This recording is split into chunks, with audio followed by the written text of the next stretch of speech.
Então eu fiz aqui uma pequena memória de experiências de mesa, não é? Que a gente tem no Antigo e no Novo Testamento, e que mostra que talvez esse seja um dos lugares mais fortes da ação da revelação de Deus. Todos os lugares são os lugares da ação de Deus, né? O deserto, né? Os momentos de vida e morte, a missão, os encontros, as curas. Mas se você pegar a mesa, claro que eu não estou falando apenas da mesa, uma tábua de 4 patinhas, mas a mesa que em Israel podia ser uma esteira no chão, um pão partilhado, uma tenda no deserto. Se você pegar a mesa, é impressionante que ela acompanha toda a revelação do Antigo e Novo Testamento, né? Eu me lembro disso porque eu gosto muito de estar na mesa, sou muito comilão e beberrão. E o meu pai, que é o Oswaldo, meu pai era maître de restaurante. Então ele servia a mesa, mas ele nunca soube cozinhar nada. Porque o maître, ele pega o cardápio que o chefe prepara e a carta de vinhos que o sommelier prepara. Então eles fazem uma reunião e dizem ao seu Oswaldo: esse é o serviço de hoje, o senhor sugere, combina, tal, mas ele mesmo na cozinha ele não entrava. Eu cresci na cozinha e era ótimo, porque eles me davam uma mesinha para fazer a tarefa de escola, né? Desde a minha infância até o ensino médio, eu fiz muitas horas de cozinha. Eu olhava pela janelinha lá de serviço, meu pai lá no grande salão, mas quem ficava no meio das batatas, legumes, com os chefes, as cozinheiras, era eu. E eu tive as primeiras aulas sobre a ceia, sobre a Eucaristia, que nós católicos dizemos: a Eucaristia é a ceia do Senhor. A gente só fala Eucaristia porque durante a ceia Jesus tomou o pão e deu graças, depois ele tomou o vinho e deu graças. E na Bíblia, deu graças é a Eucaristia. Então é a ceia. E o que a gente faz durante a ceia? Dá graças. Então é a ceia da Eucaristia como é a Eucaristia da ceia, né? Mas eu me lembro que um dia ele preparou, o meu pai, como ele era médico, ele tinha uns uniformes bonitos, assim, gala, né? Para servir lá, indicar as comidas. Também quando não dava certo, ele chamava ele para reclamar do restaurante. Mas um dia ele disse assim para mim: olha, é aniversário de casamento do papai e da mamãe. E caiu no meio da semana, 4 de julho, mas caiu no meio da semana, e ele disse assim: hoje o papai vai vir da fábrica mais cedo, ele tinha um turno na tecelagem diferente, e só nós sabemos, o meu irmãozinho era pequeno, mais novo, nós vamos servir, né, um almoço de gala para a mamãe. Então ele sempre dava um pouquinho de rosas com os anos de casamento, quantos anos, tantas rosas. E eu me lembro que ele chegou e me treinou para servir a francesa. Então meu pai chegou com uma roupa de gala, uma coisa de cinema, e a minha mãe, a gente enrolou ela em alguma coisa lá na lavanderia, não sei, quando ela chegou ela estava atrasada, e o almoço era o que ele tinha, então ele não cozinhou nada, veio do restaurante, era uma maravilha, né? E aí eu me lembrei, depois eu fui perguntando: pai, por que em algumas refeições o senhor muda de roupa? Por que em algumas a gente fica mais tempo à mesa? Por que o pão é melhor, o vinho é melhor? O senhor disse que é para eu servir pela esquerda, que tem que ter calma, que tem que dar atenção, saborear a comida e encontrar as pessoas. E ele explicou tudo para mim, mas uma coisa que eu me lembro que ele disse assim: a gente cuida, a gente muda de roupa, a gente põe um outro timing na refeição. Primeiro, porque eu estou aqui para servir, e segundo, os convidados é que são importantes.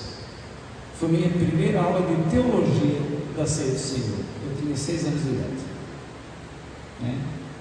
Nós estamos aqui porque o outro é importante. O meu lugar na mesa é também para garantir o lugar do outro. E isso é muito bonito. Se você olha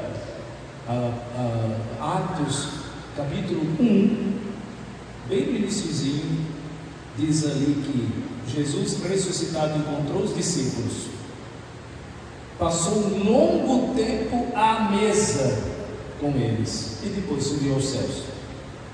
Eu era criança e ficava me perguntando: o que será que ele falou para eles? E diz ali no Atos que ele tirou um tempo longo e os instruiu, e o verbo ali é didaqué. Depois eu descobri na igreja, ele falou para eles quem ele era, e isso é o Evangelho. No Evangelho nós encontramos aquela conversa. A mesma coisa ele fez em Emaús, de novo na mesa, da mesa de Emaús para a mesa do cenáculo. Entre uma mesa e outra ele se revela, mas tem que chegar na mesa. E quando chega na mesa, não é lugar de preguiçoso, é uma estação de peregrino. Você se abastece e ele te envia de novo em missão. Não é? Por isso quem é católico lembra que antigamente falava: ide, a missa terminou. Mas não é porque a missa acabou, esse ide ele viu. A missa terminou, ide porque a missão começa.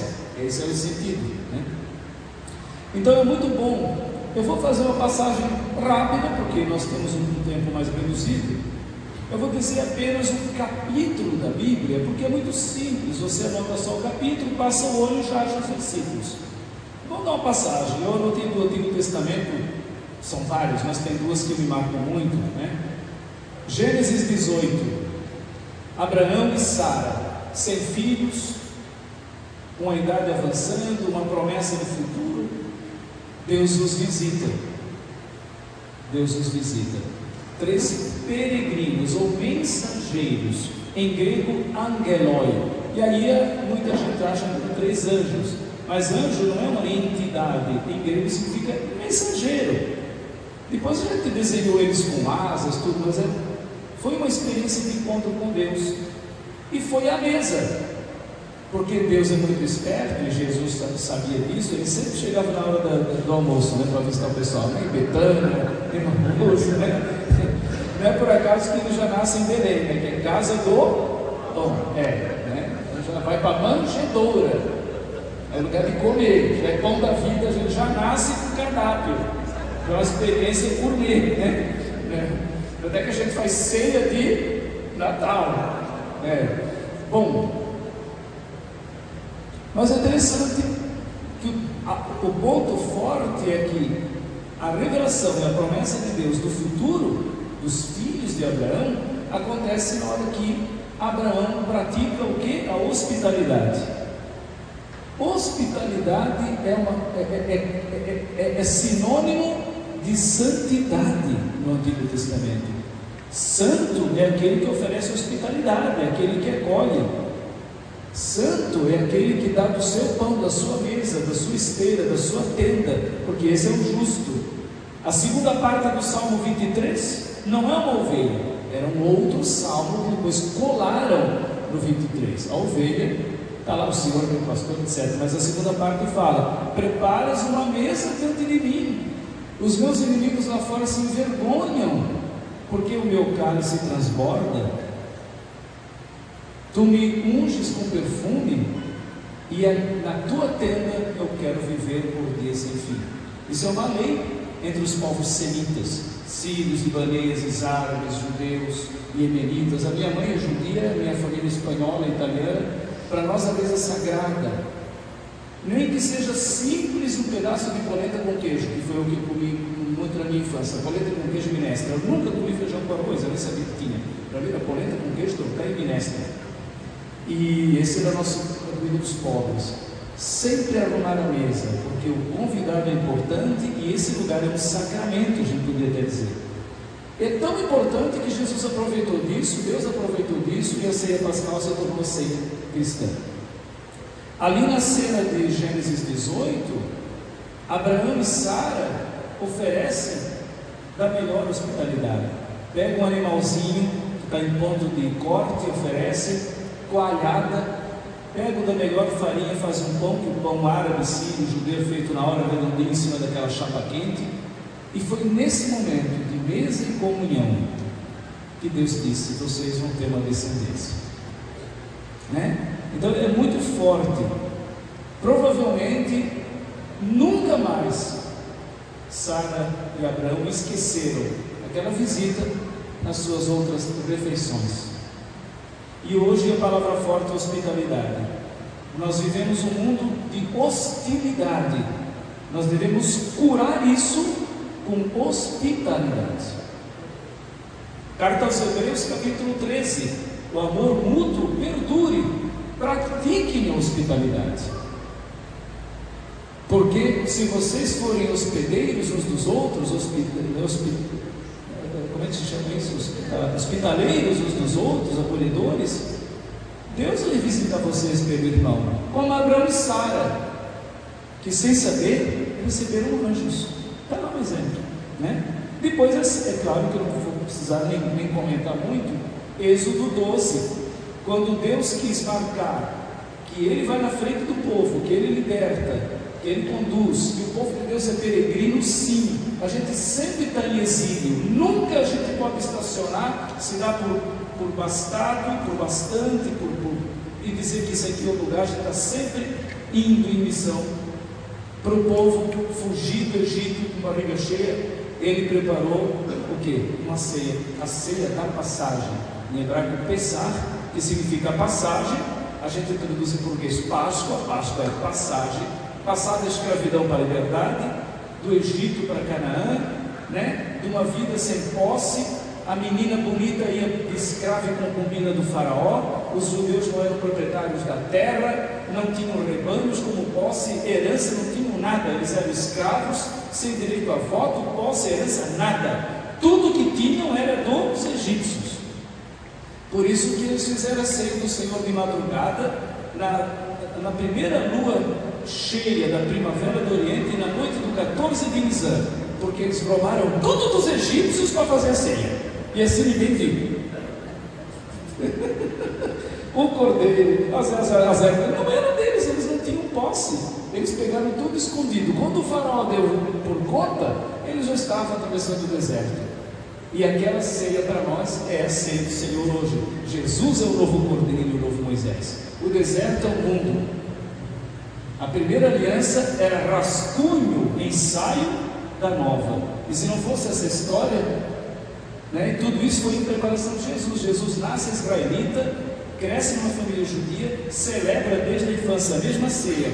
E quando ele enxergou nos profetas, na cruz que o Christopher pregou, quando ele viu que Isaías 53 era para ele assumiu, e ele se colocou no lugar do cordeiro. Ele disse: de hoje em diante, isso é meu corpo, não é mais o cordeiro. Não é a antiga aliança, é a nova e eterna. E ele naquele momento fundou a igreja. Naquele momento ele funda a igreja, inaugura a nova aliança e já antecipa a comunhão no seu corpo e sangue, dizendo: no pão e no vinho ele já está. Só depois da cruz e do Pentecostes é que os apóstolos entenderam, mas primeiro ele fez ceia.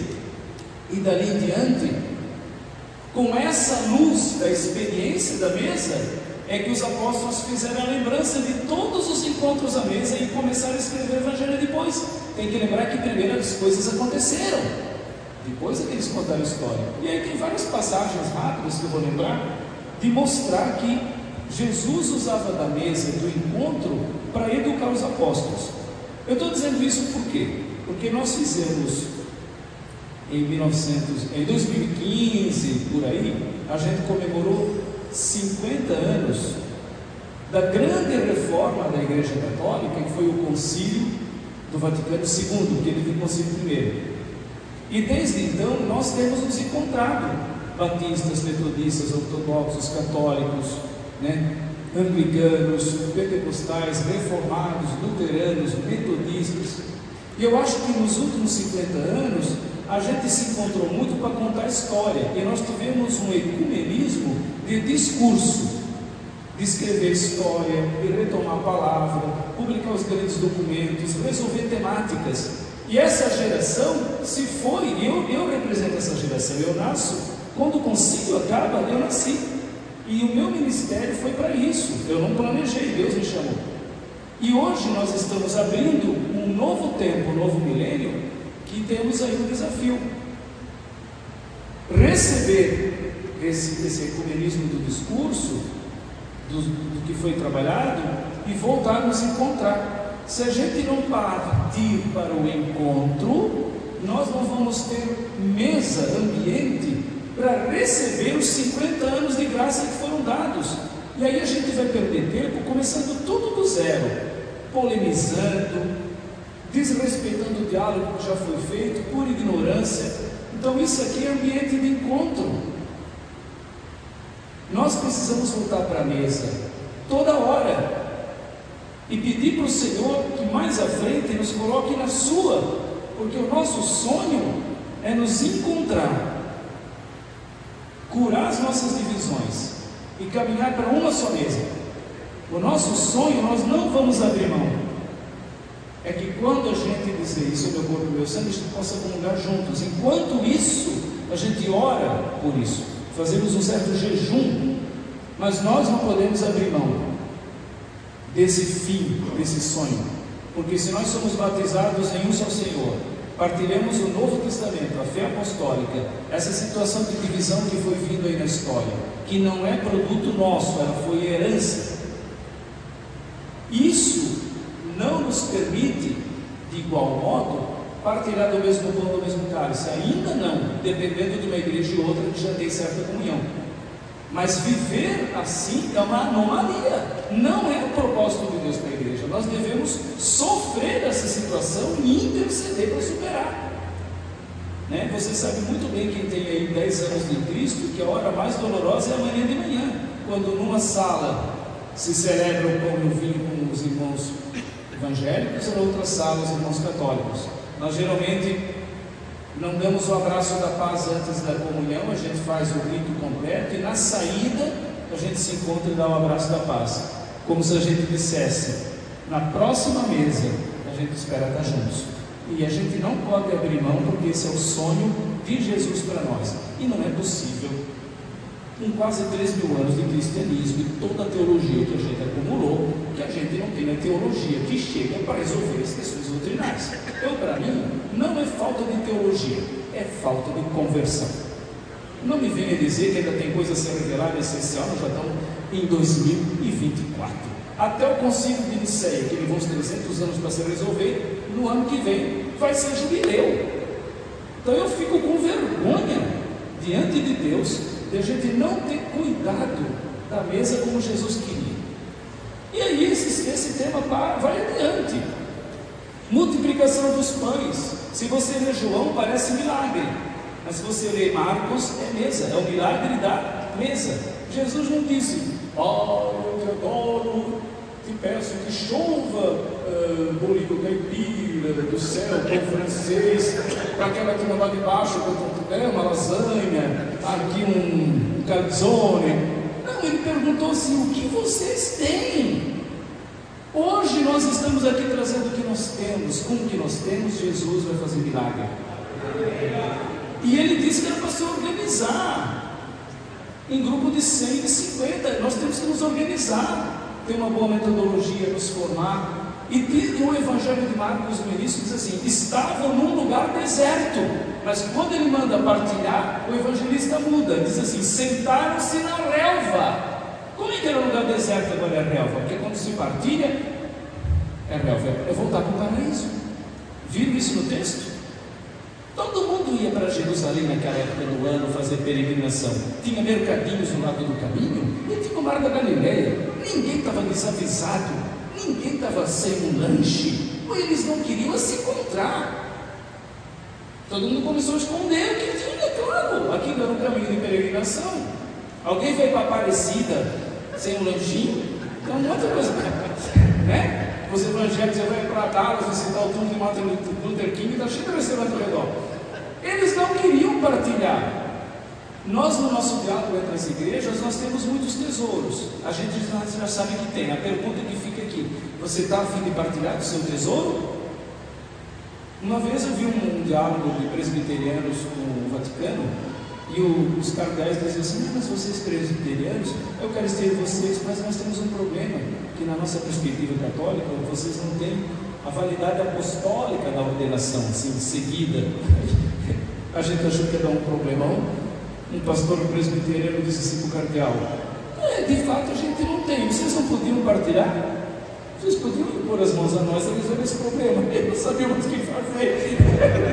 Porque Claro que o caminho é um caminho de diálogo, de cuidado teológico, mas uma hora os irmãos têm que se encontrar, né?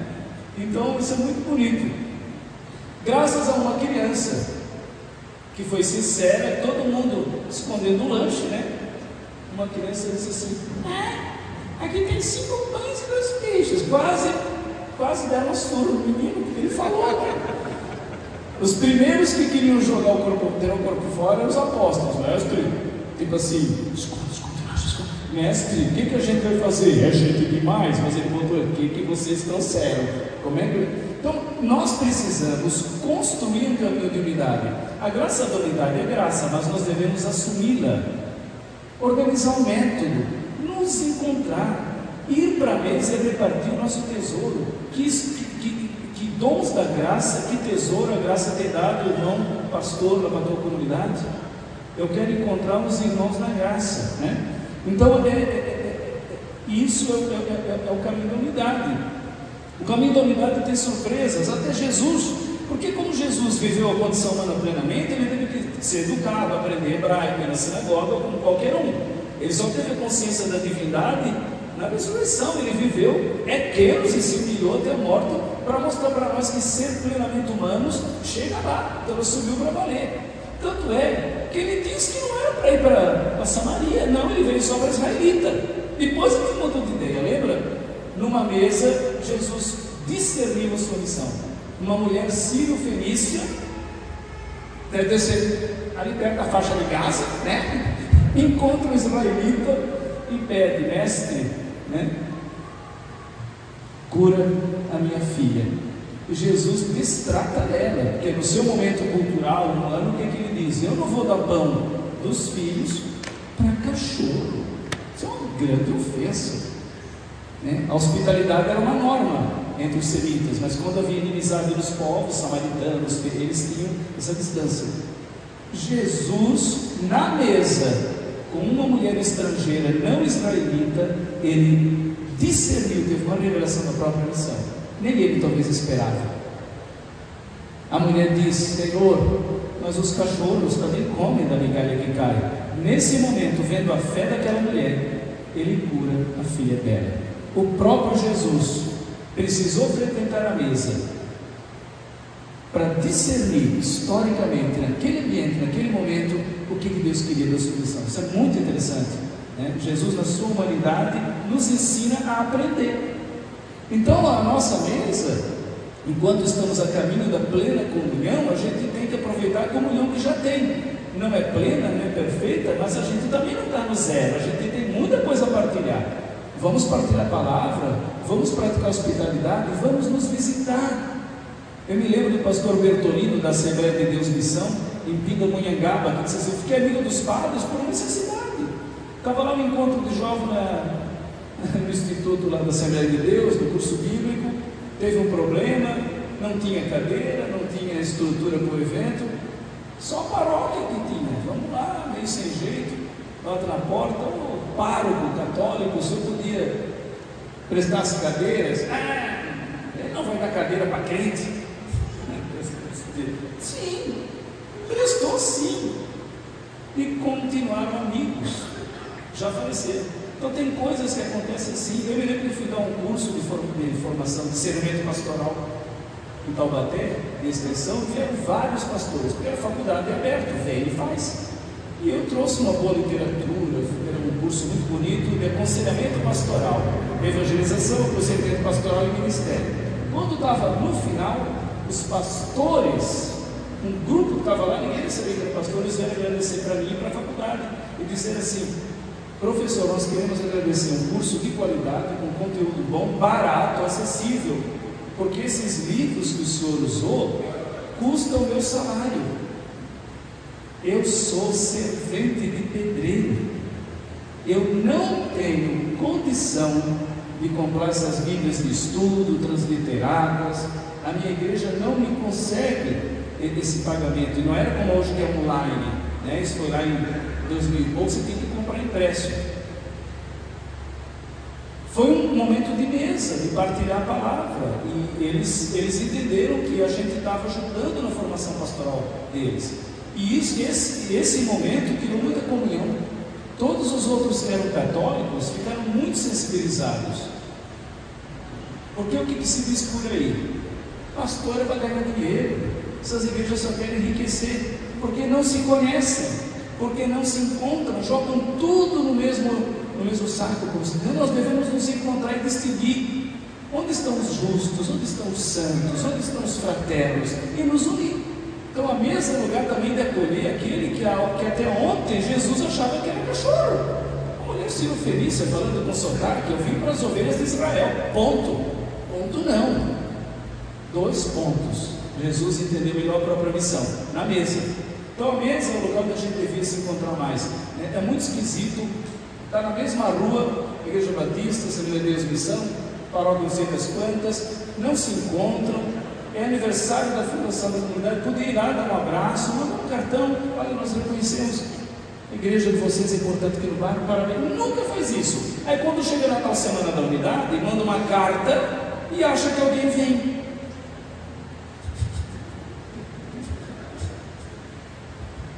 Parece tão óbvio, mas né?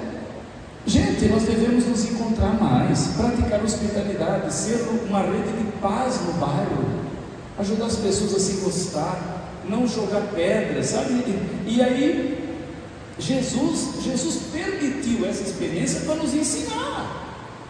Jesus permitiu aprender para nos ensinar. Como é bonito o que a gente fez hoje partilhando, né? Depois teve 2 caras, um tal de Simeão e um tal de Zaqueu, né? O Simeão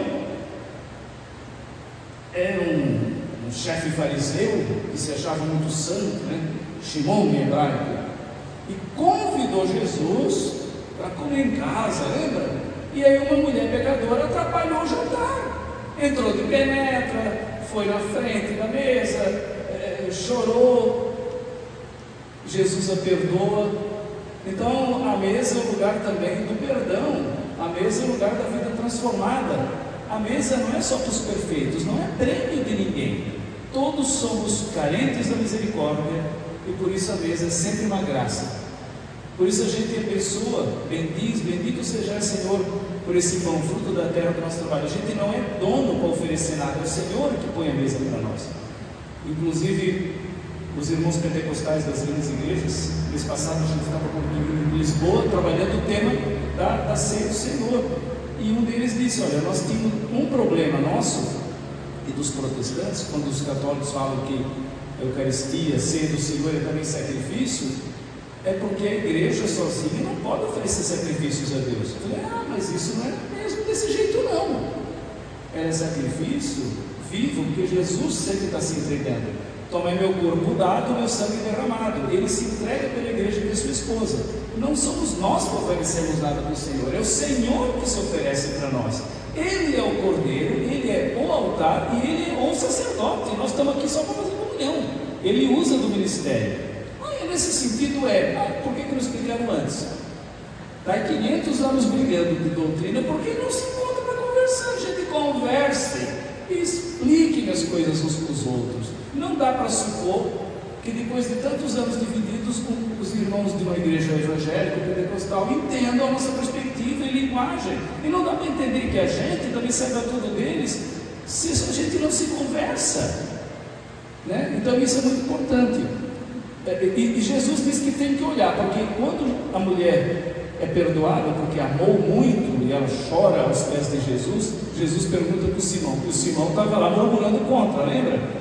Jesus pergunta para o Simão: Simão, você vê essa mulher? Porque ele não enxerga. Então a mesa é o lugar em que você tem tempo para ver o outro. Se a gente não se dá lugar à mesa, a gente não vê o outro. É uma pecadora, vê de longe, com a pedra na mão, mas no dia que ela invade a tua janta, atrapalha o protocolo, e Jesus dá atenção, o Simão não via. Então é muito interessante a pergunta de Jesus: Simão, sim, mestre, toda atenta, que era visita, queria fazer bonito, sim, mestre, você vê essa mulher? Foi quando Simão dá conta que ele não via. Ele olhava, mas ele não via. Jesus nos vê. E a mesa é um lugar onde a gente pode se ver, né? Então é o lugar do encontro, né? O Zaqueu, né? A vida transformada, né? que eu roubei, eu quero devolver e reparar 4 vezes mais. A lei exigia 3. Ele, em sinal de conversão, diz: eu vou devolver 4. Jesus ficou tão contente que falou: também esse filho de Abraão entrou no reino. Então, o extremo, né? Um pecador público, criticado pela turma de cá, né? E um fariseu radical, criticado pela turma de lá. E Jesus vai na mesa com todos, porque para isso ele veio. Ele veio para isso, senão nós não estávamos na mesa dele, também porque por merecer não temos vaga. Na verdade, todos, é isso aí. Vou adiante rapidinho, né? Quando ficavam brigando quem era santo, quem não era, quem pertencia ao povo de Deus e não, e Jesus deu uma bronca nos fariseus e doutores, eles ficaram assim meio de biquinho. Rabi, desse jeito nos ofendes também a nós. Mas é para vocês mesmo que eu estou dando esse recado. Mas nós somos filhos de Abraão. Mas se Deus quiser, transforma pedra em filho de Abraão, né? E aí Jesus chamou a atenção deles e disse: olha, vocês têm que me entender, porque quando vier o reino, se vocês não se converterem, Abraão vai vir e todas as tribos virão tomar refeição com ele, e vocês vão ficar de fora. Então é melhor se emendar antes. E essa é uma cena muito bonita, porque Jesus fala do banquete definitivo com Abraão e todas as tribos do mundo, não só israelitas, né? Por isso nós somos os gentios convidados à mesma mesa. Isso é lindo, ele é o Messias de todos.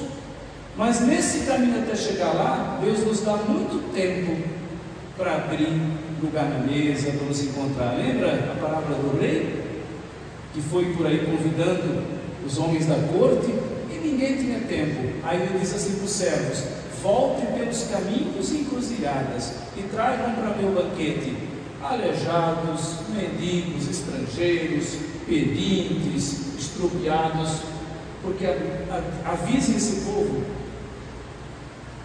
a mesa já está preparada, já foi o cordeiro imolado. Lembra, né, da música que a gente cantava lá nos anos 80? O rei fez o grande banquete, a mesa já foi preparada, né? O rei fez o grande banquete, o povo já foi convidado, a mesa já está preparada, já foi o cordeiro imolado. E aí alguém diz assim: eu não tenho ingresso. Quem daqui foi batizado? Esse é o teu ingresso. Esse é o teu ingresso, o lugar onde eu quero. Eu não quero chegar lá sozinho, né? Mas eu sou estrupiado, eu sou da segunda chamada, da última hora. A mesa já foi preparada, já foi o cordeiro molado, e o lugar é teu, meu irmão. Se é para esclarecer, nós temos que ensaiar aqui na terra essa festa do céu. Nós não podemos chegar lá sem a veste. Nós temos que nos encontrar aqui, porque o céu é para a gente treinar aqui. Por isso que no Pai Nosso a gente diz: faça-se a vossa vontade. A gente não reza: faça-se a vossa vontade, vírgula, quando a gente for para o céu. Não, aqui na terra como no céu. Os mártires, os cristãos perseguidos, os justos que o Senhor remiu e acolheu no céu, são de muitas igrejas, né? Uma vez, um católico pregador, amigo meu padre, foi para o céu. Chegou no céu, foi fazer festa com muita gente, porque ele trabalhava assim em Cristo também. Aí Jesus mostrando o paraíso, Pedro, passaram lugar, e Jesus disse assim: vocês vão para cá, atrás desse jardim, e fala bem baixinho. Eles começaram a escutar um grupo do outro lado fazendo festa, cantando hinos e salmos. Aí ele disse assim: oi, mestre, o que é esse grupo aqui do outro lado? Não, esse é o pessoal de uma igreja muito fechada, que diz que só 144 mil salvam. Aí eles estão lá, eu tenho pena deles, eles estão achando que só estão eles aqui. Um dia a gente vai fazer um banquetão para reunir todo mundo, mas eles vão ficar com trago na rádio, né? Não, o pior é se nós estamos naquele grupo de lá achando que é só nós. Pior. lavar pés. O que a gente faz à mesa, as experiências que a gente faz à mesa são tão importantes que o João não fala da mesa, mas do que aconteceu ao redor, o lava-pés. É incrível, né? Porque a mesa é o lugar do perdão, é o lugar de lavar os pés uns dos outros. Tem igrejas evangélicas que usam inclusive o lava-pés como ordenança: batismo, ceia e lava-pés. As igrejas da obra da restauração, alguns pentecostais de alguns países, é interessante. E nós fazemos na quinta-feira santa, antes da comunhão, e às vezes depois, dependendo da paróquia, dos costumes, em retiros, né? Mas é muito bonito. De fato, a igreja, a mesa é o lugar onde a igreja nasce, onde a verdade aparece, né? Cada um fala, se mostra, né? Porque a mesa é o lugar do encontro, da experiência de perdão, e assim vai. Nós temos também, finalmente, esse texto da ceia do Senhor, né? A comunidade de Israel, nos 3 primeiros dias da lua nova, da lua cheia da primavera, que é 13, 14 e 15 de Nisan, matam um cordeiro e celebram a Páscoa, a fuga do Egito, a entrada na liberdade. Jesus aproveitou daquele momento e instituiu a sua Páscoa. Ele é o Cordeiro, ele é o novo Moisés. E daí nós temos todas as igrejas que, eu acredito, deveríamos aprofundar o mistério da ceia do Senhor. Não estamos mais em tempo polemista de jogar doutrinas um na cara do outro. A gente devia se juntar, pedir ao Espírito Santo um discernimento, e você na sua igreja, na sua comunidade, promover um aprofundamento da ceia do Senhor. Não vamos deixar que as divisões roubem esse presente de Jesus. Desculpe-me, irmãos evangélicos, se nós não nos explicamos, se às vezes a linguagem, a devoção católica causa estranheza, porque a gente está muito tempo longe. Vamos conversar, a gente explica no que a gente acredita, mas está lá na palavra. O cálice de bênção que bebemos não é comunhão com o sangue do Senhor? É ou não é? O pão que partimos não é comunhão com o corpo do Senhor? É ou não é? É. Então nós devemos partir do que é revelado na palavra e contar um com o outro qual é a experiência de ceia que nós temos, e ajudar a sarar a divisão justamente na hora mais sagrada para Jesus, que era tomar a refeição com Ele. Isso dói no coração, mas nós devemos pedir nessa intenção e devemos ter a humildade de dizer que nos últimos 100, 200 anos, também os irmãos protestantes não ficaram estacionados em 1530, por favor. A comunidade protestante caminhou, fez discernimento, revisão teológica, releituras, recuperaram muito do valor da ceia do Senhor, do estudo dos santos padres no início, né? Orígenes, Agostinho. A gente não pode simplesmente, seja desse lado, seja do outro, dizer nós temos tudo e lá não tem nada. Não, o Espírito Santo ele ensina as igrejas. A experiência batista da ceia do Senhor não é a minha, mas é a experiência que eles têm, e Deus produz a graça e os efeitos da graça. Nós devemos ter a humildade de pedir ao Senhor e ao Espírito Santo que nos ajude a honrar a ceia do Senhor juntos, a aprender mais disso com a história dos cristãos, porque eu acredito que por conta das divisões entre uma e outra igreja, a gente tenha deixado perder alguns desses dons. Eu acho que isso é uma coisa histórica que a gente precisa admitir, não é? É muito bonito a gente ouvir e perceber nuances, ênfases, né? De modo que a ceia do Senhor volte até aquele lugar honroso, central. A ceia do Senhor deve incomodar o nosso discipulado, deve nos converter à comunhão, porque é muito triste Jesus ter que ficar, imagina no domingo, né? Todo mundo em mesa separada, dá um trabalho para Jesus, ainda bem que a presença dele é gloriosa, né? No Espírito Santo, senão ia dar tempo de tanta mesa. Estou brincando, mas é sério, gente. Precisamos ter a humildade, todos nós, de aprofundar a nossa experiência de comunhão na ceia do Senhor, todas as nossas igrejas. Com certeza o Senhor ali vai começar a fazer uma obra ainda mais forte, e evitar de usar na revelação da graça, que é um dom presente da unidade, a gente pegar e transformar em gol contra, em tiro amigo, em fogo amigo. Isso não é legal. Isso é um desrespeito com o Espírito Santo. O Espírito Santo fazendo o máximo serviço. Então eu me lembro, né, que os irmãos tiveram, né, o Daniel lembrou, eu presidi a Eucaristia e os irmãos evangélicos disseram: nós vamos acompanhar em oração. Eu gostaria que o senhor explicasse. A gente conversou, não teve nenhum desrespeito doutrinal, não teve nenhum erro de comunhão atravessada, não ficar lá ouvindo. E a gente explicou o que a gente acredita, por que a gente celebra assim. É uma riqueza muito bonita, né? Então isso é encontro à mesa, encontro à mesa, né? Por fim, Jesus nos espera numa grande mesa. Está lá no Apocalipse, o Cristo glorioso, ele vem, ele bate a porta. Estou à porta e bato.